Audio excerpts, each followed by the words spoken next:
The Transit Authority marketing campaign was inescapable. The world without pause, the billboards promised. Fast, clean, whole. They claimed teleportation was the pinnacle of human achievement, a miracle that turned the distance between continents into a mere footstep. For 20 years, humanity believed them. Why wouldn't they? The economy boomed, borders dissolved, and the skies cleared of jet fumes. But Captain James, a veteran transit operator at the New York hub, had begun to notice the silence. Not the silence of the machines, the stabilizers hummed with a perfect rhythmic frequency, but the silence within the travelers. It wasn't something you could measure with a scanner. Physically, they were perfect, every atom reassembled in the correct order. But James saw it in Elena, his wife. Elena, who commuted to Tokyo daily. Elena, who used to laugh with her whole body, shaking with mirth until she cried.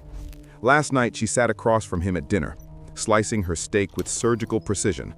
When he told her he loved her, she looked up. Her eyes were open, her pupils reacted to the light, but the warmth, the spark that made her Elena, was gone. She smiled, and it was just a contraction of facial muscles. "I love you too, James," she said. The tone was perfect. The cadence was flawless, but it felt like listening to a recording played in an empty room. That was the moment James realized the cost of a ticket. The machine didn't take your body. It took the things that couldn't be quantified. It took the 0.01%. And somewhere, in the dark spaces between departure and arrival, something else was gathering up the pieces. The New York Central hub did not smell like the airports of the previous century. It did not smell of jet fuel, stale coffee, or the nervous sweat of delayed passengers. It smelled only of ozone and the faint, crisp scent of ionized air, the smell of a thunderstorm that had been scrubbed clean and bottled. Captain James sat in the overwatch booth, a glass-walled eyrie suspended 30 feet above the main concourse. From here, the flow of humanity looked like a stream of data packets moving through a fiber-optic cable, efficient, silent, inevitable. Below him, the Gate 4 stabilizers hummed, a sound at the very edge of human hearing, a vibration that James felt in his teeth more than he heard with his ears. "Gate 4 cycling," the automated voice whispered through his earpiece. "Dematerialization complete. Transfer initiated. Reconstitution in 3, 2, 1. On the floor below, a soft chime resonated. The shimmering air inside the containment ring solidified. A businessman in a charcoal suit materialized. He didn't stumble. Nobody stumbled anymore. The early prototypes of the teleporters occasionally caused vertigo or nausea, but the version 9.0 quantum entanglement arrays were flawless. The man adjusted his tie, checked his watch, and walked briskly toward the exit. James watched him. He zoomed in on the monitor, the high-resolution feed capturing the man's face. There it was, the lag. It was imperceptible to the untrained eye, perhaps even to the casual observer. But James had been a pilot back when pilot meant steering metal tubes through the stratosphere. He knew how humans moved. He knew the micro-expressions of relief upon arrival. This man didn't show relief. He didn't show fatigue. As he walked, a cleaning drone crossed his path. A normal human would flinch or sidestep instinctively. The businessman didn't pause. He continued his trajectory until the very last millisecond, then swerved with a motion so fluid, so mathematically perfect, that it looked unnatural. It was the movement of a simulation, not a biological organism. "Another one," James murmured to the empty booth. He marked the log. Subject 89 Alpha, Platinum status, weekly commuter. The Platinum class were the frequent flyers, CEOs, diplomats, tech moguls, people whose time was worth more than the immense energy cost of a jump. They crisscrossed the globe instantly. Breakfast in London, a meeting in Shanghai, dinner in New York. They were the envy of the world. But up here in the booth, James called them something else. Hollows. His shift ended at 1800 sharp. James took the maglev train home to the suburbs, avoiding the teleporter. He told his colleagues he enjoyed the scenery, but the truth was deeper. He felt a primal revulsion to the idea of being unmade even for a nanosecond. When he unlocked the front door of his home, the house was quiet, too quiet. "Elena?" he called out. "In the kitchen, James."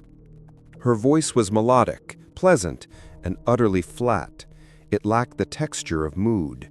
It was the voice of a high-end digital assistant. He walked into the kitchen. Elena was standing by the island, chopping vegetables for a salad. The knife moved in a rhythmic staccato, chop, chop, chop, perfectly spaced intervals. She didn't look up when he entered.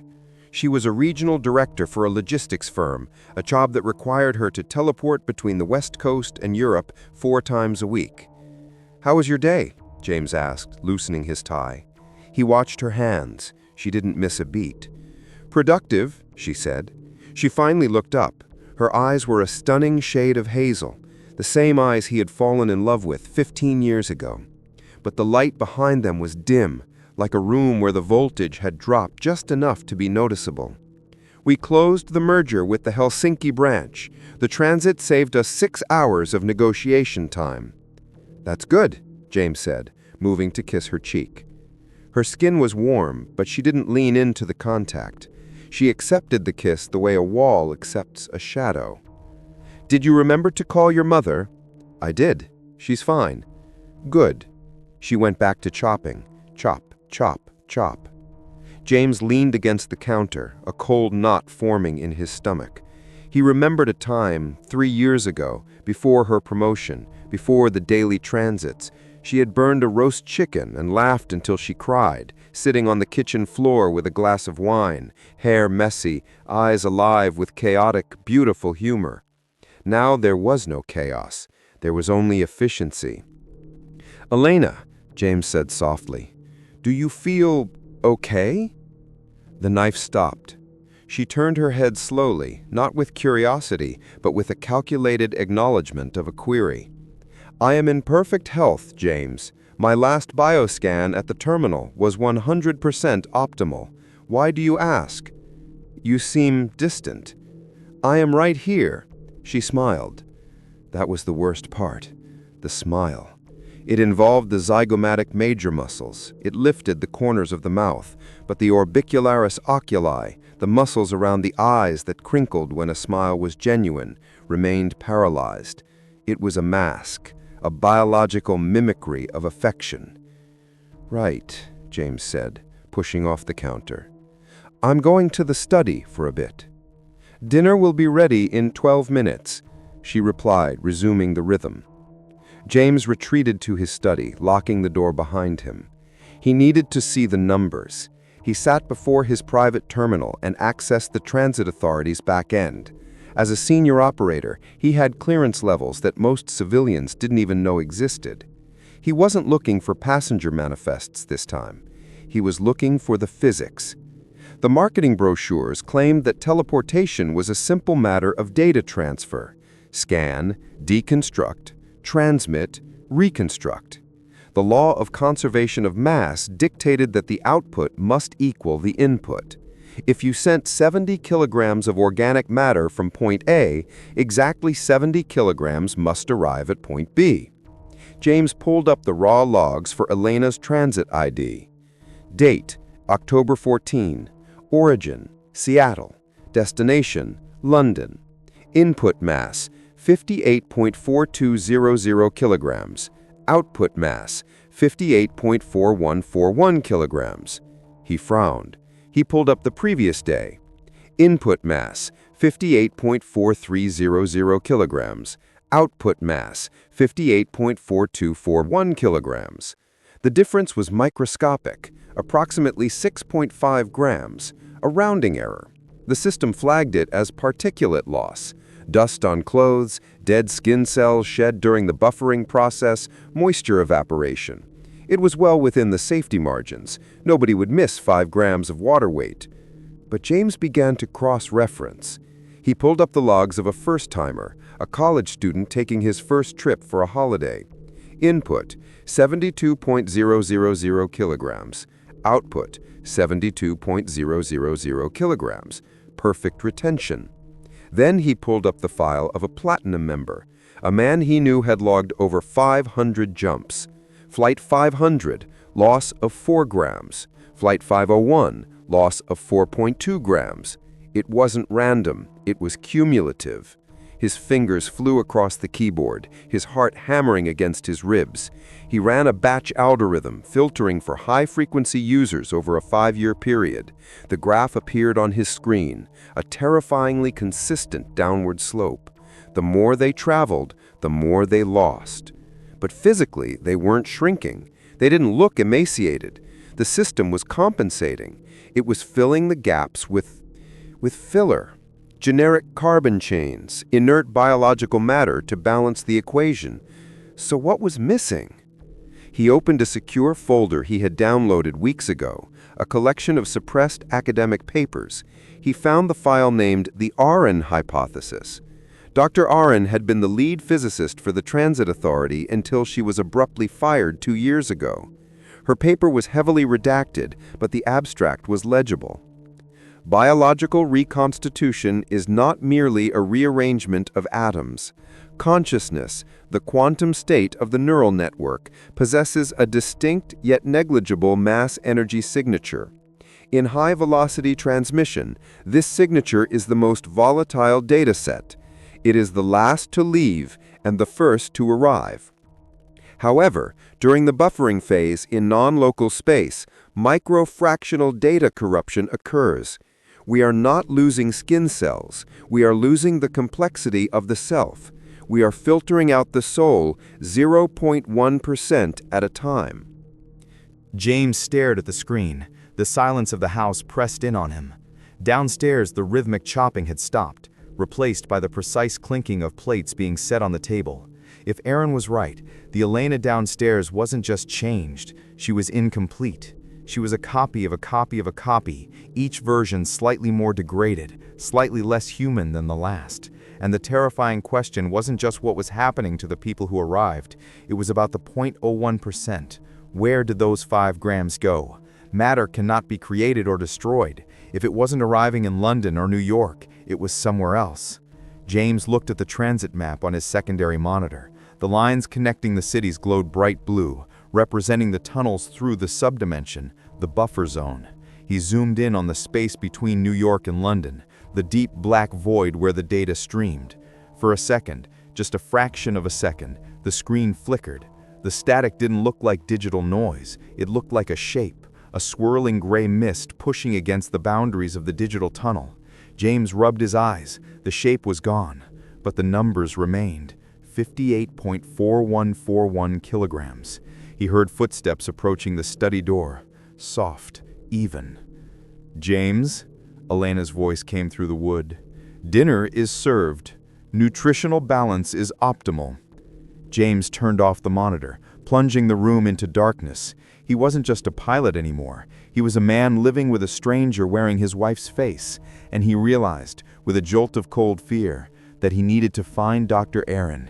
He needed to know what happened to the parts of Elena that didn't make it through, because if they were still out there, in the dark, they might be lonely. To find the truth, Captain James had to do something he hadn't done in a decade. He had to travel slowly. The world had forgotten the texture of distance. With the teleportation grid, New York to London was a heartbeat. Tokyo to Paris was a blink. But to reach Dr. Arin, James couldn't use the transit grid. The former lead physicist of the Transit Authority had retreated to a dead zone in the coastal wilds of Maine, a region that had aggressively lobbied against the installation of transit nodes. It was a sanctuary for the grounders, people who refused to be disassembled. James drove a rented internal combustion vehicle, a relic that smelled of gasoline and nostalgia. The drive took 9 hours. For 9 hours, he felt every mile of the road, every bump, every shift in the landscape.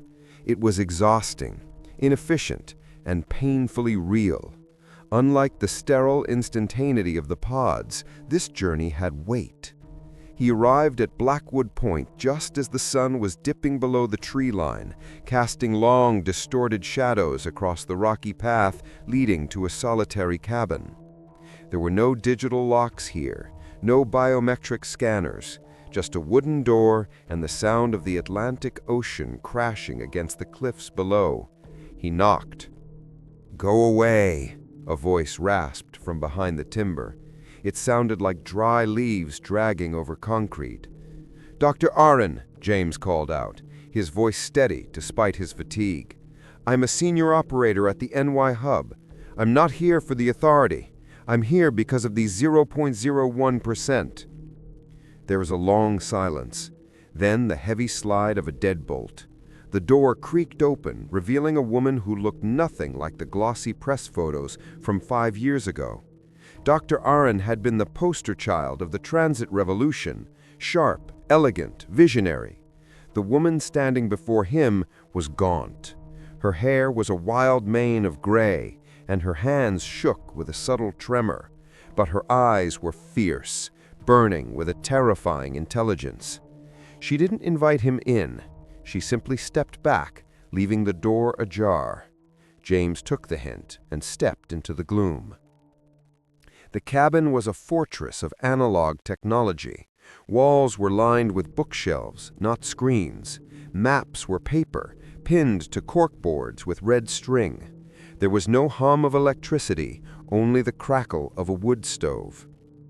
"You found the rounding error," Arin said, not looking at him. She was busy pouring water from a kettle into 2 chipped mugs.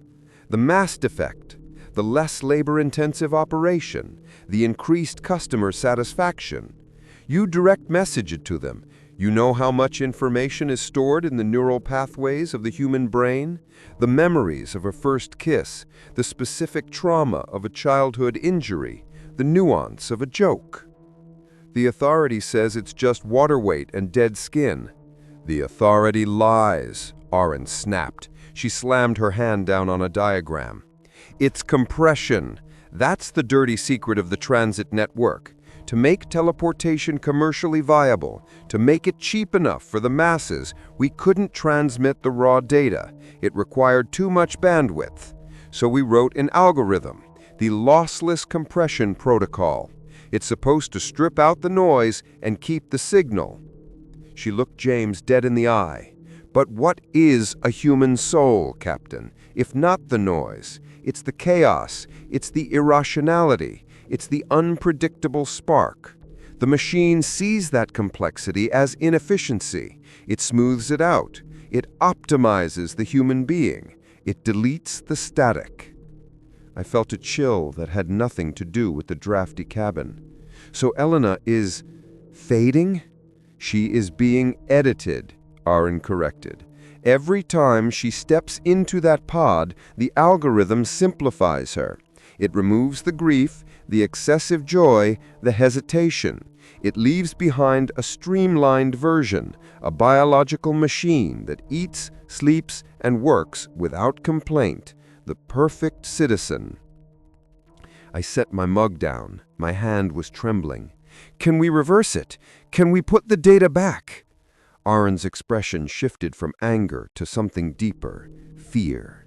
She walked over to a heavy curtain covering the back window and pulled it aside. The view looked out over the ocean, but Arin wasn't looking at the water. She was looking at the sky, where the faint blue lines of the transit grid intersected in the upper atmosphere. "That's the problem, James. The data isn't deleted. The law of conservation holds true. The energy has to go somewhere." She walked to a closet and pulled out a bulky, modified radio receiver. It looked like a piece of salvage from a submarine. She flipped a switch, and the room filled with a static hiss. "This is a receiver tuned to the subdimensional frequency the transit pods use, the buffer zone. It's the tunnel between here and there." She turned a dial. The static shifted. It wasn't white noise. It sounded wet, viscous, and then buried beneath the electronic screeching, James heard it. Voices, thousands of them, overlapping, screaming, weeping, whispering. It sounded like a choir of the damned trapped in a wind tunnel. "Help me! Where is the light? So cold!" James recoiled, backing into the table. "What is that?" "That," Arin whispered, is the 0.01%. It's the missing grams. It's the lost memories, the abandoned emotions. They are trapped in the buffer zone. They are accumulating, James. For 20 years, we have been dumping our pain, our love, and our souls into the void between cities. She switched off the radio. The silence that followed was deafening. I call them the drifters, Arin said softly. They aren't just debris anymore. They are coalescing. Gravity attracts gravity. Misery attracts misery. All those fragments are binding together in the dark. What happens when the buffer gets full? James asked, dreading the answer. Arin walked back to the table and picked up a pencil. She drew a circle, then drew a line through it. Pressure builds, and when the pressure gets too high, the barrier breaks. They don't want to stay in the dark, Captain. They want to come back, and since they don't have their own bodies, she looked at James, her face pale. They will try to take ours. James grabbed his coat. I have to stop her. She has a trip scheduled for tomorrow morning, New York to Paris. You can't just stop her, Arin warned. If you disrupt the grid while she's in transit, you could scatter her atoms across the ionosphere. And you can't tell the authority. They know. They've known for years. They factored the soul loss into the cost of doing business. Then what do I do? Arin reached into a drawer and pulled out a small metallic device. It looked like a jammer, crude and heavy. This is a localized phase shifter. It disrupts the harmonic frequency of the containment field. It won't stop the teleportation, but it will force the system to reboot the safety protocols, keeping the buffer open for a few seconds longer. It buys time. But James, she grabbed his arm, her grip surprisingly strong. If you look into the buffer, if you see them, do not let them see you. They are hungry, and they recognize the people who left them behind. James took the device. The weight of it felt like a weapon. I'm getting my wife back. You can try, Arin said, turning back to her window to watch the dark ocean. Captain James returned to the New York hub, but the gleaming white terminal no longer looked like a marvel of engineering. It looked like a mausoleum. The device Dr. Arin had given him, the phase shifter, sat heavy in his uniform pocket, a dense lump of unauthorized tech. He sat in the Overwatch booth, his hands sweating against the cool metal of the control console. He wasn't just monitoring traffic flows anymore. He was hunting for ghosts. The atmosphere in the hub had shifted. It was subtle, the kind of thing only a veteran would notice. The ambient temperature in the arrival halls was fluctuating wildly. Sensors reported drops of 10 degrees near the active gates, creating patches of sudden, unnatural frost on the pristine glass dividers. The maintenance crews blamed the HVAC systems. James knew better. It was the chill of a door left open to a place where the sun never shone. Gate 7, inbound from Tokyo, the automated voice announced. James watched the monitor. A young woman materialized. She was a frequent flyer, a fashion model who lived in the sky. As the containment field faded, she stumbled, a rare clumsiness for a hollow. She looked around, confused, rubbing her arms as if freezing. "Did you hear that?" she asked the nearest attendant. The attendant, a robotic-looking man with a forced smile, shook his head. "Hear what, ma'am?" "The whispering," she said, her voice trembling. "In the tunnel, someone was asking for my name." James zoomed in on the feed.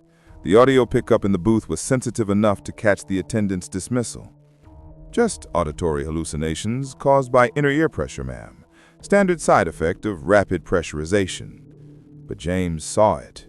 On the thermal imaging screen, the woman was a blooming flower of heat, reds and oranges, but hovering just behind her left shoulder was a blotch of deep, absolute blue.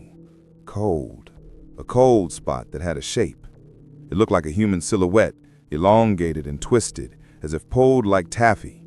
It wasn't standing on the floor, it was floating inches above it, tethered to the woman by a thin, smoky tendril that disappeared into the base of her neck. "Drifters," James whispered. Dr. Arin was right. They weren't just in the buffer anymore. They were leaking through. The shift wore on, and the phenomena escalated. Lights in the corridor flickered in a Morse code of distress. A janitor reported a reflection in a bathroom mirror that didn't match his own face. But the system, the world without pause, ground on. Efficiency was the god they worshipped, and the sacrifices continued. At 1400 hours, the manifest updated. Passenger, Elena Vance. Origin, New York. Destination, Paris. James's heart stopped. His wife. She wasn't traveling tomorrow. She had been bumped up to an emergency slot today. He scrambled to the intercom. Hold gate 4. Maintenance check required. He barked, overriding the automated cue. Negative, Overwatch, the floor supervisor replied instantly. We are at peak capacity. No stops allowed unless it's a Class A containment breach. I'm reading spectral interference, James lied, his fingers hovering over the phase shifter in his pocket. Sensors are green, James. Stand down. You're holding up the line. James looked down through the glass. He saw Elena. She stood in the queue, looking at her tablet, completely indifferent to the chaos of the world. She was beautiful, poised, and terrifyingly empty. She stepped toward the pod, but she wasn't alone. The air around Gate 4 was rippling. It wasn't heat haze. It was the fabric of reality thinning. Shadowy figures, the drifters, were gathering around the gate like moths to a porch light. They were more distinct now. They weren't just static. They could see faces in the smoke. They saw a screaming mouth. They saw eyes wide with the terror of eternal isolation. They saw hands clawing at the glass of the containment ring. These were the discarded fragments of 1,000,000 travelers, the 0.01%, returning to claim what they had lost. As Elena stepped into the circle, the shadows surged. They didn't just hover, they rushed the gate. James didn't think. He pulled the phase shifter from his pocket and slammed his thumb onto the activation button. Shriek! A high-pitched electronic wail tore through the hub. The lights in the terminal exploded. The hum of the stabilizers turned into a grinding roar. Down on the floor, the containment ring around Elena flickered violently. The blue light of the teleportation field turned a sickly, bruised purple. System failure, the alarms blared. Buffer zone, instability, emergency vent. The phase shifter had worked too well. It hadn't just paused the cycle. It had jammed the door open. James watched in horror as the reality inside the ring fractured. Elena was frozen in mid-dimensionalization, and the drifters were pouring into her. Not one, but dozens. They swirled around her like a tornado of black ink, forcing themselves into the spaces where her soul used to be. "Elena!" James screamed, hammering his fists against the booth's glass. The shadow slammed into her chest, her head, her eyes. She convulsed, her mouth opening in a silent scream that wasn't hers. It was the scream of the Legion. Then, the emergency fail-safes kicked in. The backup generators roared to life, fleshing the system with raw power to force the transit to complete. Flash. The blinding light cleared. The smoke dissipated. The shadows were gone. Elena stood in the center of the ring. The terminal was dead silent. Smoke curled from the blown light fixtures. Security teams were running toward the gate with weapons drawn. Elena didn't move. She stood with her head bowed, her arms hanging limp at her sides. "Elena?" James whispered into his headset. Slowly, she raised her head. She looked up at the Overwatch booth, locking eyes with James through 30 feet of distance and tinted glass. The flatness was gone. The robotic, hollow stare was gone. Her eyes were alive, but they were frantic. They were filled with a chaotic, swirling storm of emotions: rage, sorrow, confusion, hunger. Too much emotion for one person. She smiled, but it wasn't Elena's smile. It was a jagged, predatory thing, crooked and knowing. It was the smile of someone who had been cold for a long time and had finally found a warm coat. James. Her voice came over the comms, but it wasn't the melody voice of his wife. It was a chorus, a layered, distorted harmonic of a dozen different voices speaking in unison. We are home. The security guard reached out to touch her shoulder. Ma'am, are you hurt? Elena turned to him. She didn't speak. She simply grabbed his wrist. The guard screamed. As his skin turned gray, his eyes rolling back into his head, he collapsed, shivering, while Elena seemed to stand taller, her cheeks flushing with stolen color. She had absorbed him, not his body, but his 0.01%. James stared at the monster wearing his wife's face. He wanted to fill the void in her, but he had filled it with everything the world had tried to throw away. The drifters weren't just hitching a ride anymore. They were taking over the controls. The New York hub was no longer a place of transit. It was a pressure cooker, and the lid had just blown off. Following the incident at Gate 4, the silence of the world without pause was shattered by the screech of klaxons. Emergency bulkheads slammed down, sealing the main concourse, but they were trying to hold back a tide that wasn't physical. Captain James ran down the emergency stairwell, taking the steps 3 at a time. The phase-shifted device burned hot in his pocket, its battery critically unstable. Through his earpiece, Dr. Arin's voice crackled, distorted by the immense electromagnetic interference radiating from the terminal. "James, you need to get out of there," Arin shouted. "The readings are off the scale. The buffer isn't just leaking, it's hemorrhaging. The local laws of physics are breaking down. Time is dilating around the gate." "I'm not leaving her," James yelled back, bursting through the fire doors onto the main floor. The scene before him was a tableau of surreal horror.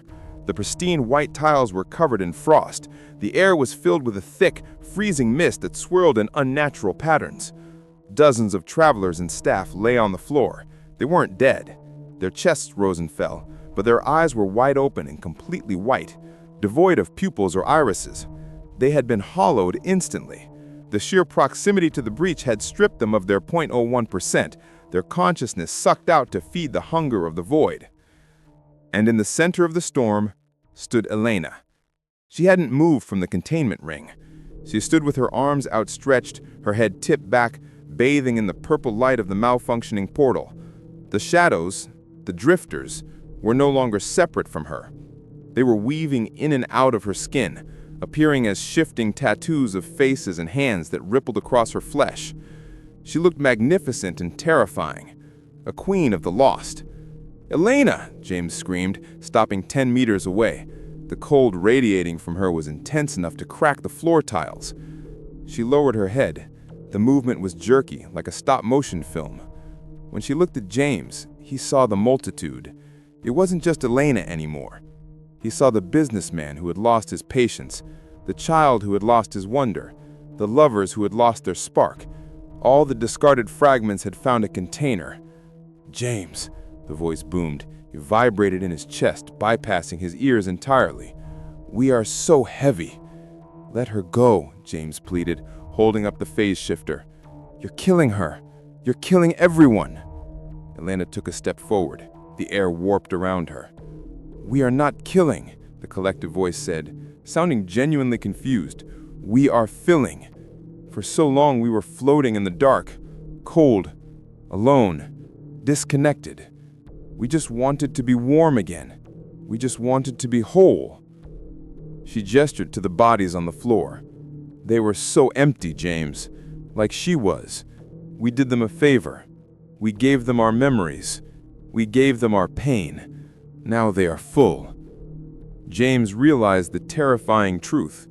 The drifters weren't malicious spirits. They were raw emotion without the filter of logic. They were pure grief, pure rage, pure love compressed into a singularity.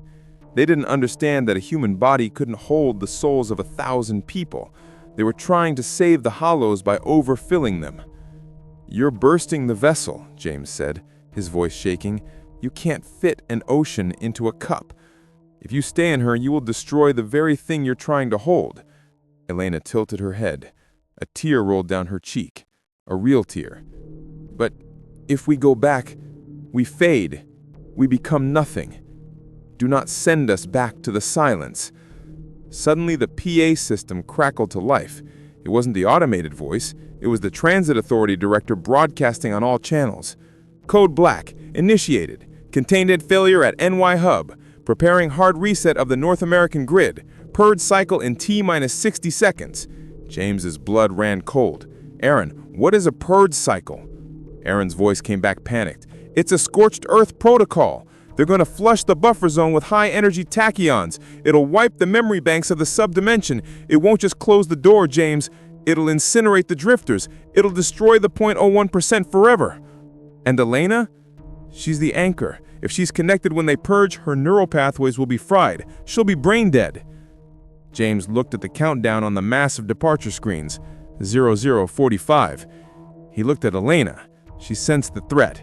The shadows around her began to thrash, screaming in panic. The ground shook as the drifters tried to pull more reality into the buffer to shield themselves. They are going to kill us, the collective screeched through Elena's mouth. James had a choice. He could let the authority purge the system, the drifters would be gone, the infection would end, but Elena and the soul of humanity would be wiped clean. The world would become a planet of safe, efficient, smiling hollows. Or he could break the machine. Arin, James said, gripping the phase shifter, if I overload the local stabilizer, can I force a system crash before the purge hits? James, no, Arin yelled. An overload at this proximity, it'll permanently fuse the gateway open. You'll create a permanent bridge between Earth and the buffer. We'll be haunted forever. Better haunted than empty, James muttered. He didn't run away. He ran towards her. 0015. The air was like syrup, thick with Piscic pressure. James fought through the waves of desperation radiating from the drifters. He reached the edge of the containment ring. Elena watched him, her eyes flashing between the hazel of his wife and the black of the void. James. It was just her voice this time.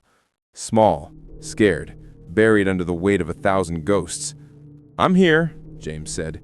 He jammed the phase shifter into the primary power coupling of the gate.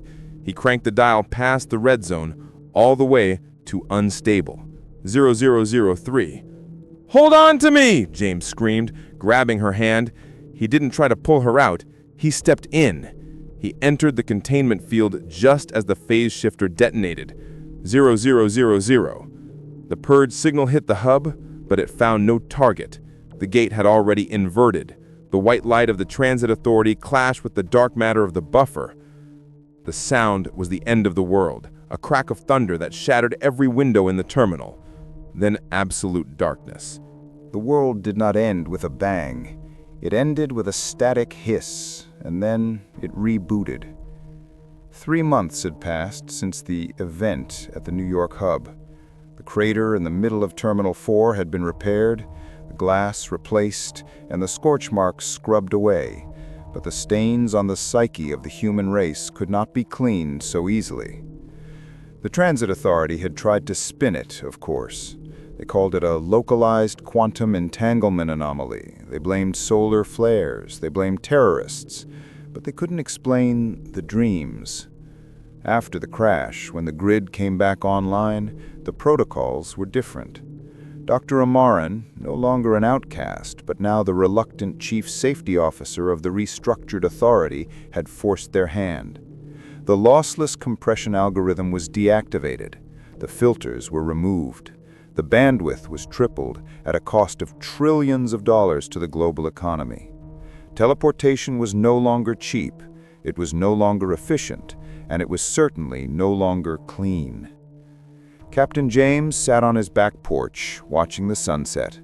He didn't work at the hub anymore. He had taken early retirement, paid for by a settlement package designed to buy his silence. He took a sip of his coffee. It tasted bitter. Everything tasted a little different now. The screen door creaked open. Elena walked out. She looked healthy. The gray pallor of the hollow years was gone, replaced by a rosy flush in her cheeks. She moved with a casual, unstructured grace, the stumbling human clumsiness that James had missed so dearly. She was wearing a heavy cardigan, despite the warm evening. "Is it going to rain?" she asked, looking up at the sky. "Forecast says clear," James replied. Elena frowned. She rubbed her left shoulder, a phantom pain. Strange, I feel it in my bones. A storm in Seattle? No, not Seattle. Somewhere with pine trees and salt water. James didn't correct her. Elena had never lived in Seattle. She had never been to a place with pine trees and salt water. But the businessman, Subject 89 Alpha, the one James had watched disappear into the void, had owned a cabin on the coast of Oregon. This was the new normal. When James had fused the gate open, he hadn't destroyed the drifters, he had integrated them. By destroying the compression filters, he had allowed the 0.01%, the accumulation of 20 years of lost souls, to return back into the stream. They didn't return as ghosts or monsters. They returned as data. And that data needed hard drive space. Every person who used the transit system now came back heavier. They came back with memories they didn't earn, sudden phobias of heights, a craving for strawberries when they had always been allergic, a flash of love for a stranger's face in a crowd. "Dinner is almost ready," Elena said, her voice rich and textured. "I'm making that stew you like, the one with the paprika." "We never used paprika before," James said gently. Elena paused. She tilted her head, and for a second, the shadow passed over her face. Not a darkness, but a superimposition, a layering of expressions. A mother from Madrid, a soldier from Berlin, a child from Cairo. They flickered across her features like a slideshow moving too fast to track. "Oh," she laughed, a sound that was a little too deep, a little too throaty to be her own. "I must have picked it up somewhere. It feels right, though, doesn't it?" "It feels right," James lied. He stood up and walked to her, wrapping his arms around her waist. She felt solid. She felt warm. She was no longer a hollow shell. She was full. In fact, she was overflowing. The horror wasn't that his wife was gone. The horror was that she was here, and so was everyone else. The Transit Authority had resumed operations because humanity refused to go back to airplanes. They accepted the side effects. They accepted the transit drunk, the confusion after arrival where you had to sort through your own mind to remember which memories were yours. The psychiatrists were making a fortune. The priests were confused. James looked into Elena's hazel eyes. "Do you love me?" he asked. It was the question he asked every day now. Elena looked at him. The pupils dilated. The iris swirled. "I love you, James," she said. And then she smiled. It was the smile of the businessman. It was the smile of the fashion model. It was the smile of the lost.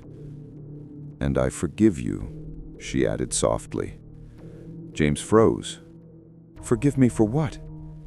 "For leaving me in the dark for so long," she whispered. James pulled back, his breath catching in his throat. That wasn't Elena. That was the drifter, the one he had spoken to in the hub. But then Elena blinked, and the look was gone. She was just his wife again, looking at him with concern. "James, are you okay? You look like you've seen a ghost."